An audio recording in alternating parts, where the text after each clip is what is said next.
Hello everyone, welcome to Krishna education academy.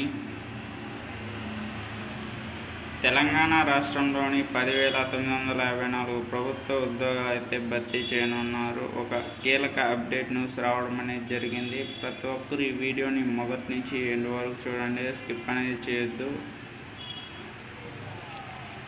Telangana రాష్ట్రంలోని చూసుకుంటే 10,954 గ్రామ పాలనా ఆఫీసర్ GPO పోస్టుల భర్తీకి ప్రభుత్వం అయితే మార్గదర్శకాలు అయితే విడుదలైతే చేసింది. గతంలో చూసుకుంటే VRO, VRLకు పనిచేసిన వారి నుంచి ఆప్షన్లు అయితే స్వీకరించనుంది. ఇందుకోసం డిగ్రీ అయితే పూర్తి చేసి ఉండాలి, లేదంటే ఇంటర్ పూర్తి చేసి అయితే VRO, VRLకు కనీసం 5 ఏళ్ళు అయితే పని చేయాలి. వీరికి సంబంధించి స్క్రీనింగ్ టెస్ట్ నిర్వహించి ఎంపిక అయితే చేస్తారు.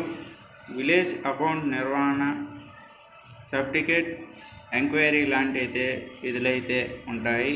ఇది లేటెస్ట్ అప్డేట్ న్యూస్. మీకు ఈ వీడియో మీకు నచ్చినట్లయితే లైక్ చేయండి, షేర్ చేయండి, సబ్స్క్రైబ్ చేసి దాని పక్కన బెల్ ఐకాన్ని యాక్టివేట్ అయితే చేసుకోండి. సపోర్ట్ అయితే చేయండి, మీకు మంచి మంచి వీడియోస్ అయితే ఉంటాయి. అంతవరకు సెలవు. నెక్స్ట్ వీడియోలో కలుద్దాం.